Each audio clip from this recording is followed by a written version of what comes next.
Media Islamnet dan radio kesayangan Anda menghadirkan Voice of Islam. Jadi bohong banget ya demokrasi itu, dari rakyat, oleh rakyat, untuk rakyat. Iya, sejujurnya begitu ya Mbak Bunga Intan. Ini memang demokrasi itu cuma topeng ideologis bagi mereka. Ya, ini di Inggris Perdana Menteri Anthony Eden misalnya itu bahkan pernah mengumumkan perang terhadap Mesir dalam krisis Suez tanpa terlebih dulu minta persetujuan parlemen. Bagi mereka yang berpikir jernih, orang menonton, orang melihat, dia menutup aurat, ya, berpakaian rapi, berbicara yang baik, santun, kan harusnya tidak beda jauh gitu ya sehari-harinya. Iya. Harusnya kan begitu gitu ya. Nah ini kan tidak. Jadi di depan yang lain tampil baik, kemudian di belakang tidak. Ini tentu juga masuk dalam kriteria orang yang munafik. Voice of Islam.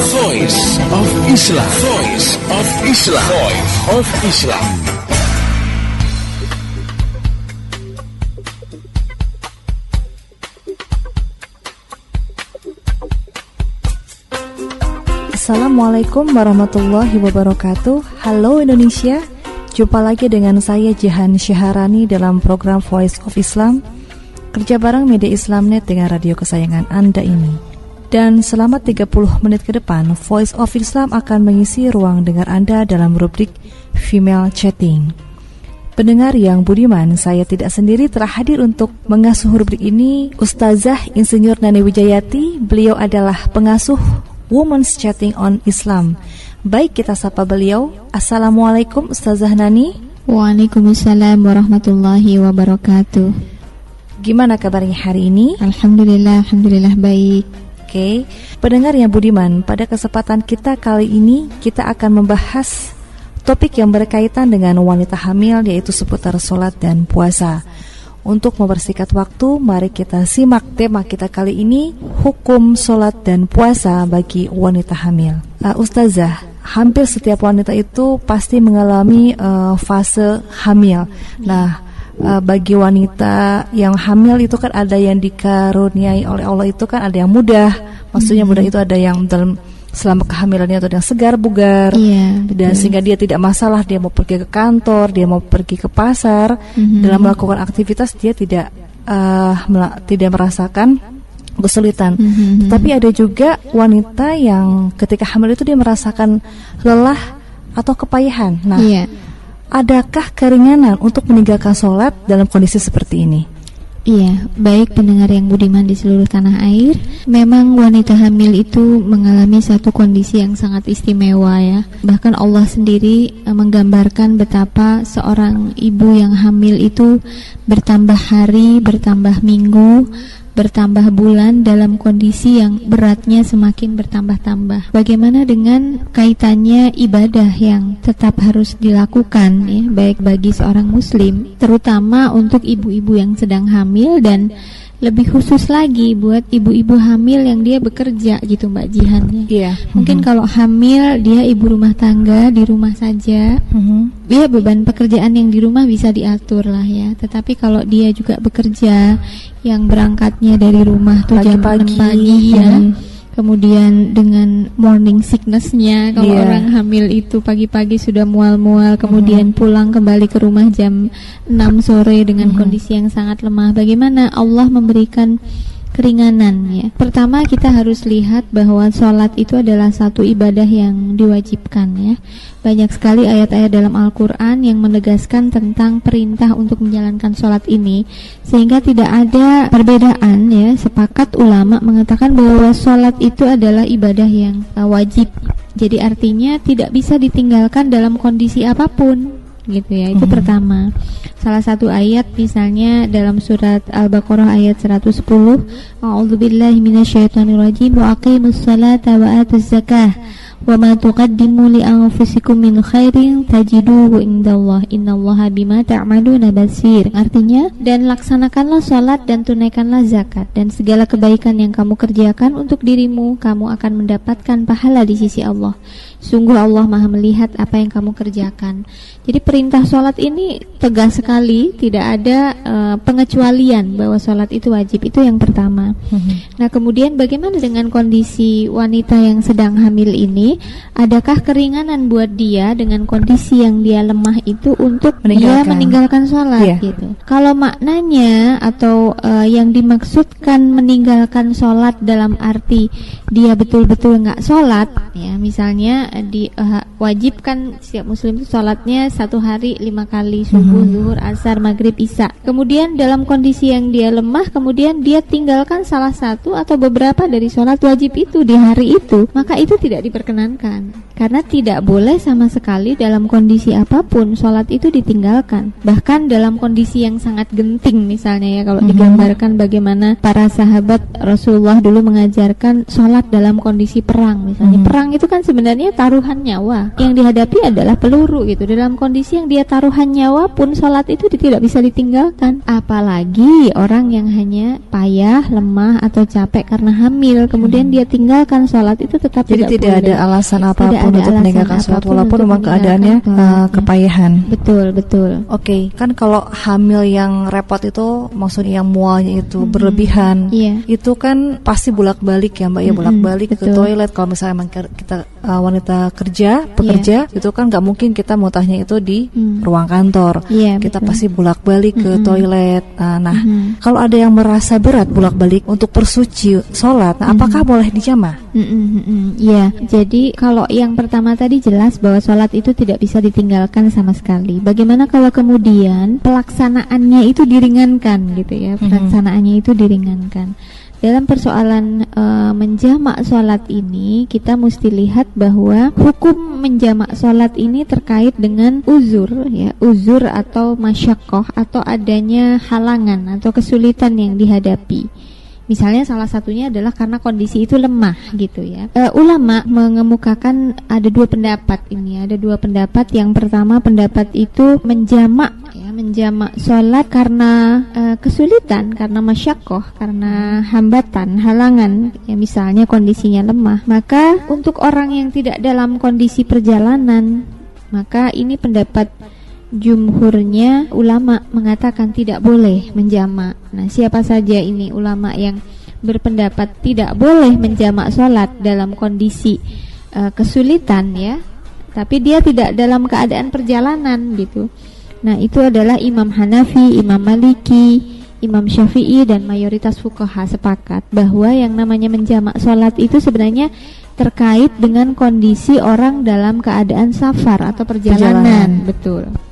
Nah, tetapi ada ulama fuqaha yang dia berpendapat bahwa menjamak sholat karena masyaqqah atau karena kesulitan ini dalam kondisi yang lemah dan dia tidak dalam perjalanan. Salah satunya adalah kasusnya orang hamil ini. Dia tidak dalam perjalanan, kemudian kondisinya lemah, kemudian dia ingin menjamak sholatnya. Nah, ini beberapa ulama itu membolehkan, seperti dalam mazhab Hambali ya, itu membolehkan ini. Tentu dua pendapat ini masing-masing punya argumentasi, punya dalil-dalil yang dipakai gitu Mbak Jihan. Jadi ada yang satu membolehkan, ada yang satu tidak membolehkan. Dua-duanya ini adalah pendapat Islam, boleh diambil salah satu. Nah, tinggal bagaimana kita mengambilnya itu bukan karena ringannya, tetapi karena argumentasi yang menurut kita itu lebih tepat gitu. Jadi memang ada dasarnya. Selama ada dasarnya, maka kita mengambil salah satu pendapat itu boleh. Gitu. Selama ini menjamak sholat itu kan dibolehkan bagi musafir. Nah, apakah pernah Rasulullah menjamak sholat ketika tidak sedang safar atau dalam safar itu dalam perjalanan? Iya, itulah yang menjadi pangkal perbedaan pendapat yang dua tadi ya, dari ulama tadi, bahwa satu membolehkan, satu tidak membolehkan. Karena apa? Ini adalah karena perbedaan memahami hadis dari Ibnu Abbas ya. Dari Ibnu Abbas yang demikian bunyinya. Rasulullah sallallahu alaihi wasallam shalla Rasulullah sallallahu alaihi wasallam az-zuhra wal asra jami'an wal maghriba wal isya'a jami'an fi ghairi khaufin wala safar. Jadi hadis ini menjelaskan bahwa Rasulullah sallallahu alaihi wasallam pernah menjamak salat zuhur dan asar dan menjamak salat maghrib dan isya ketika tidak dalam keadaan ketakutan dan tidak pula dalam perjalanan gitu. Jadi pernah Rasulullah SAW melakukan itu. Ini hadis yang diriwayatkan oleh Ibnu Abbas. Inilah yang menjadi dasar argumentasi membolehkannya menjamak sholat karena masyaqqat gitu ya. Karena dalam riwayat itu ditanya kenapa Rasulullah melakukan itu padahal tidak dalam kondisi safar gitu. Nah, jawaban Ibnu Abbas itu beliau Rasulullah SAW berkehendak tidak mempersulit seorang pun dari umatnya. Nah, ini kan seolah-olah Rasulullah memberikan contoh untuk memudahkan menegakkan kewajiban sholat ini dalam kondisi yang kesulitan gitu, masyaqqat tadi. Nah, dalam beberapa riwayat itu diindikasikan bahwa kondisinya saat itu katanya hujan gitu ya.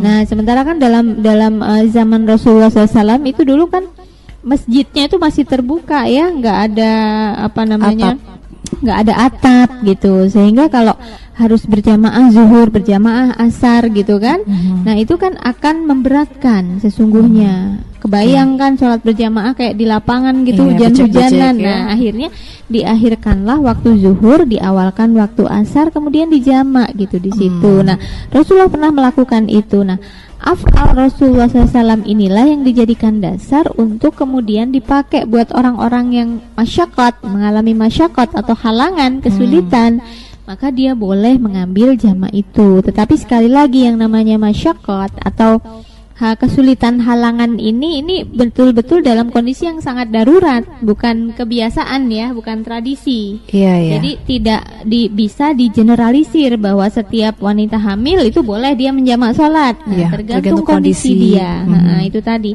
Kebayang kalau misalnya dia harus bed rest yang karena flek-flek sama dokter dia nggak boleh turun dari tempat tidur kecuali hanya pada saat dia ingin ke kamar mandi saja. Bahkan ke kamar mandi pun katanya ada yang nggak boleh, harus di tempat tidur. Nah seperti itu misalnya ya, dalam kondisi yang memang betul-betul dia merasakan kesulitan itu. Jadi tidak bisa digeneralisir bahwa dalam kondisi hamil dia langsung ambil aja itu jamak gitu. Seperti itu Mbak Jihan. Oke, pendengar yang budiman, bagaimana dengan puasa Ramadan? Apakah ada keringanan bagi wanita hamil? Kita akan bahas pertanyaan tadi setelah kita dengarkan yang berikut ini. Tetap setia di Voice of Islam. Cinta tulus bercurah, pancaran kasih dan sayangmu, tunaikan amanah Tuhan, sucinya baktimu.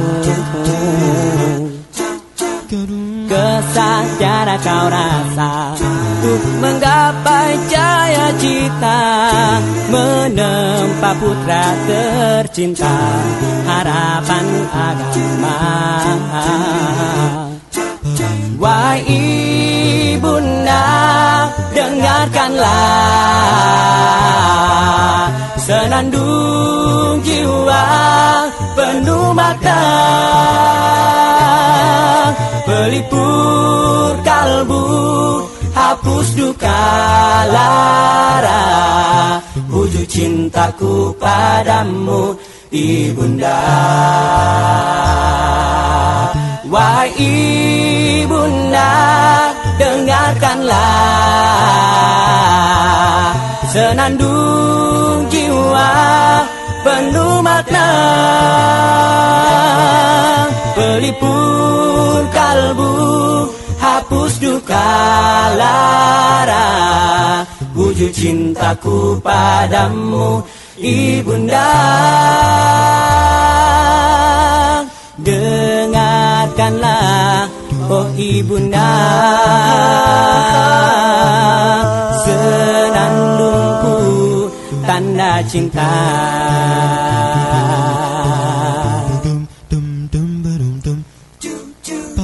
Cinta tulus tercurah, pancaran kasih dan sayangmu, tunaikan dan amanah Tuhan, sucinya batumu.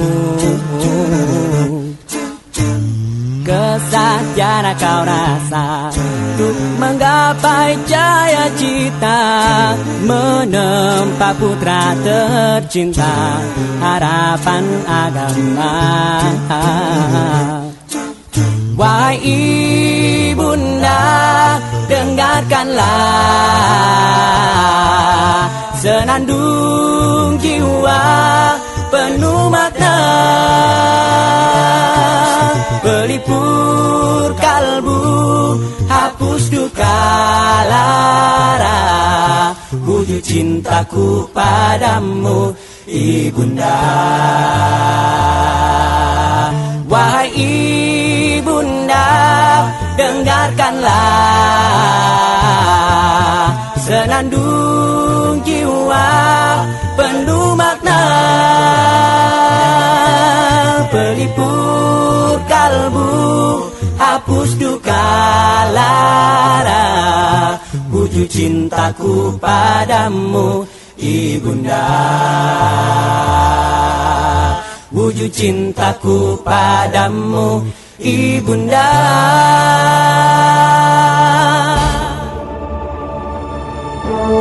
Anda sedang mendengarkan Voice of Islam. Voice of Islam yang disiarkan oleh 245 radio di seluruh Indonesia.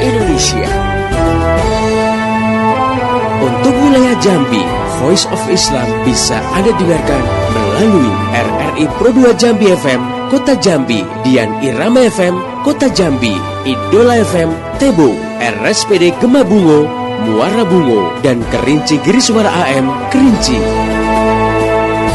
Voice of Islam. Voice of Islam.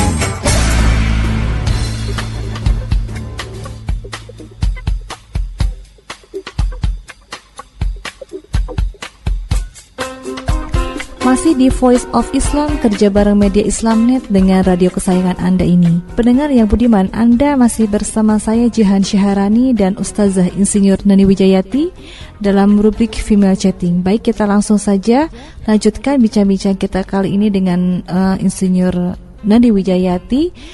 Ustazah, pertanyaan saya tadi, bagaimana dengan puasa Ramadan? Apakah ada keringanan bagi wanita hamil? Iya, baik pendengar yang budiman di seluruh tanah air nih, buat teman-teman yang bekerja di perkantoran, tentu kalau sholat mungkin masih hanya sebentar ya, artinya sholat itu kan hanya membutuhkan konsentrasi, membutuhkan pelaksanaan yang mungkin hitungannya menit ya. Tetapi kalau puasa ini kan hampir 12 jam ya Mbak ya. 14 jam dalam kondisi yang sebenarnya orang hamil itu membutuhkan asupan gizi, membutuhkan energi tambahan ya untuk menopang si bayi yang dalam kandungan.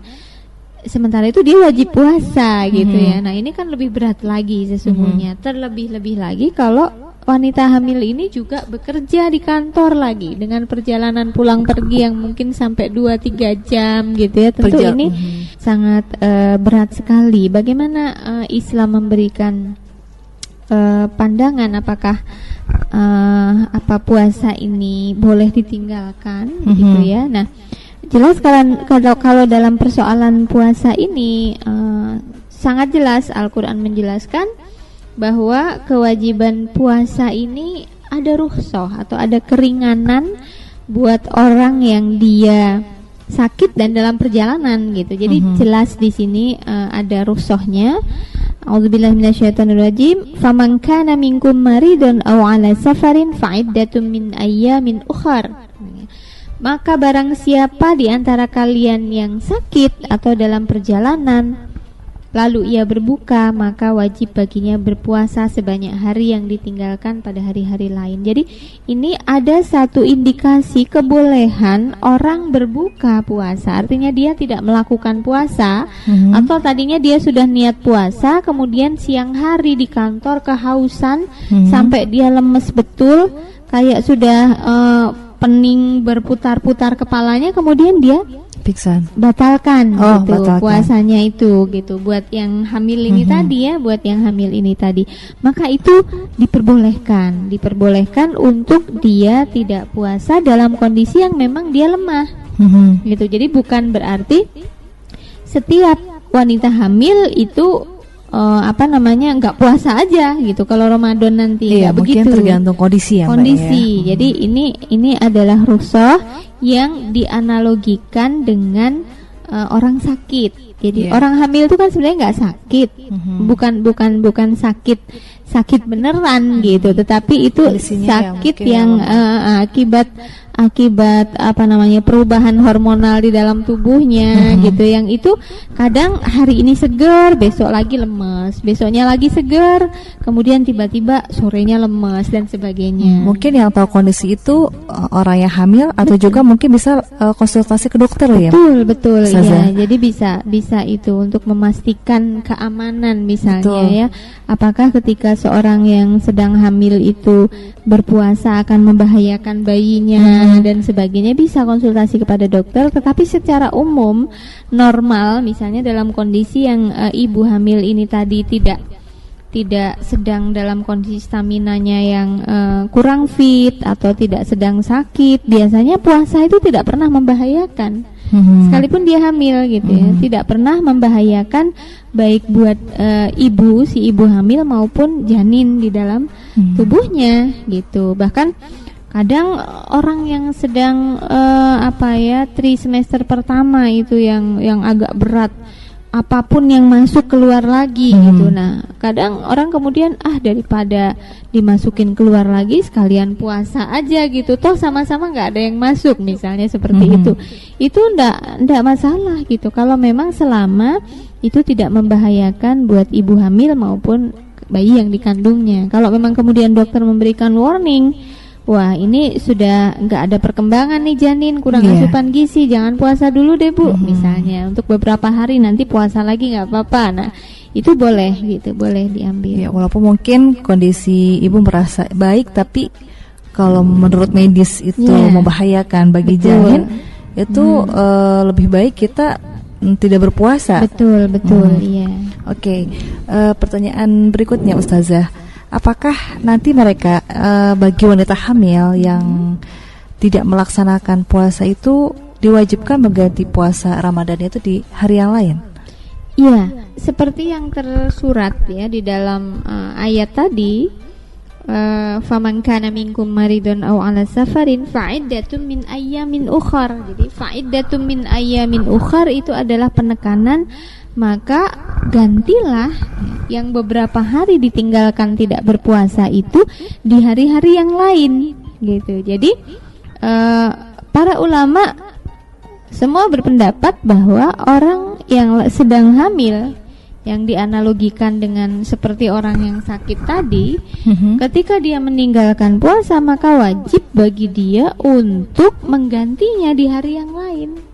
Sama seperti orang sakit, sama seperti orang yang sedang bepergian meninggalkan puasa, maka dia harus mengganti di hari yang lain sejumlah hari yang dia tinggalkan itu. Gitu. Kemudian bagaimana bila hamil kemudian menyusui terus-menerus selama beberapa tahun ke depan, bolehkah diganti dengan fidyah?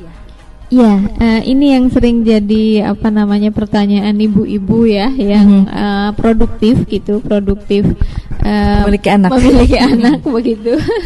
Jadi saya sendiri pun punya pengalaman itu gitu Mbak Jihan ya. Jadi setiap 2 tahun saya hamil melahirkan.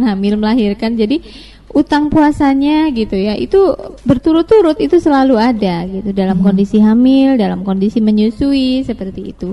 Nah, bagaimana ini tetap bahwa ketika dia meninggalkan puasa selama beberapa hari itu dihitung sebagai hutang yang harus dia bayar nanti gitu. Tetapi bagaimana kalau ini berturut-turut gitu? Sebaiknya kan yang namanya puasa itu hutang kalau ditinggalkan, begitu selesai Ramadan gitu, kalau langsung dibayar, dibayar. Nah, tetapi yang namanya hamil tuh 9 bulan gitu Mbak Jihan. Udah hamil, melahirkan, dia menyusui pula, belum tentu bisa langsung mengganti gitu, belum tentu langsung udah menyusui nanti hamil lagi nah, seperti itu. Maka tetap bahwa diutamakan orang yang meninggalkan ini harus mengganti, gitu ya, mengganti.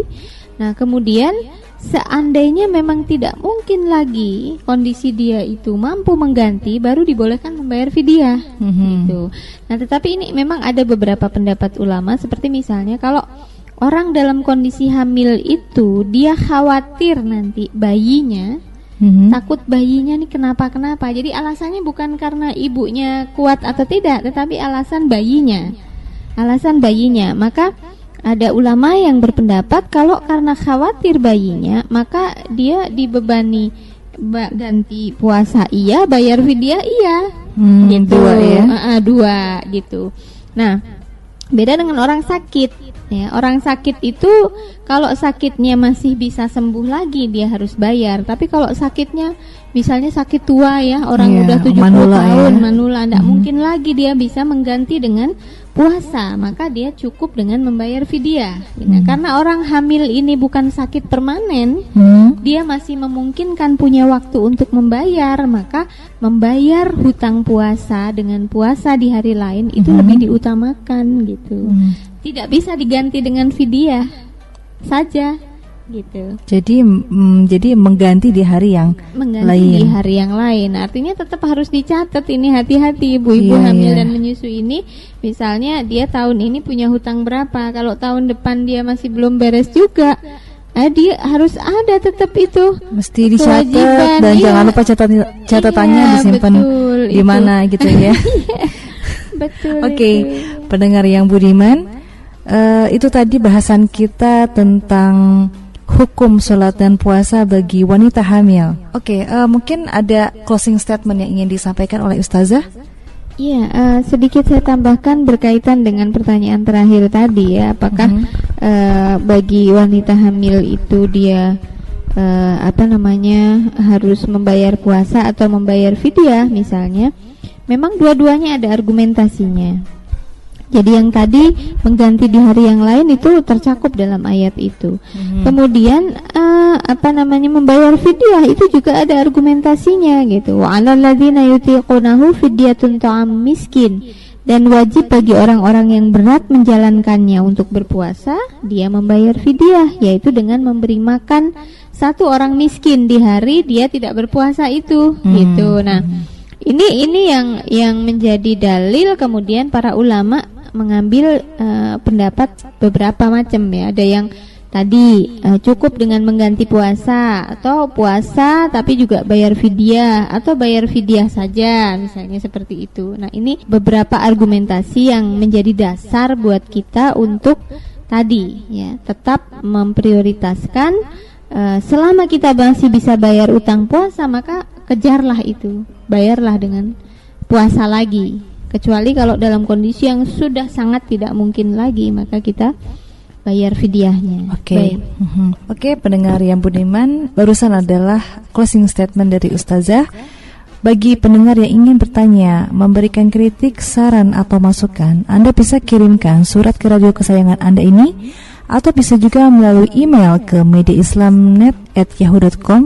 Dan untuk informasi lebih jauh tentang Voice of Islam, radio-radio di seluruh Indonesia yang menyiarkan topik-topik yang akan dibahas, juga info-info lainnya, silahkan klik di www.gaulislam.com. Saya Jihan Syaharani dan seluruh kerabat kerja yang bertugas mengucapkan terima kasih kepada Ustazah Insinyur Nani Wijayati. Sama-sama Mbak Jihan. Dan terima kasih juga buat pendengar yang telah setia mengikuti acara ini. Pesan saya, sampaikan apa yang Anda peroleh dari acara ini kepada yang lain, agar rahmat Islam bisa tersebar luas, termasuk di kota Anda yang tercinta ini. Mari menimbang masalah dengan syariah. Assalamualaikum warahmatullahi wabarakatuh. Setiap manusia pasti punya masalah. Ada yang rumit, ada pula yang pasti. Masalah kita, masyarakat dan dunia, semua pasti terusi. Allah menguji kita dengan masalah. Allah pun telah siapkan solusinya untuk menguji setiap dari kita, siapa hamba terbaik.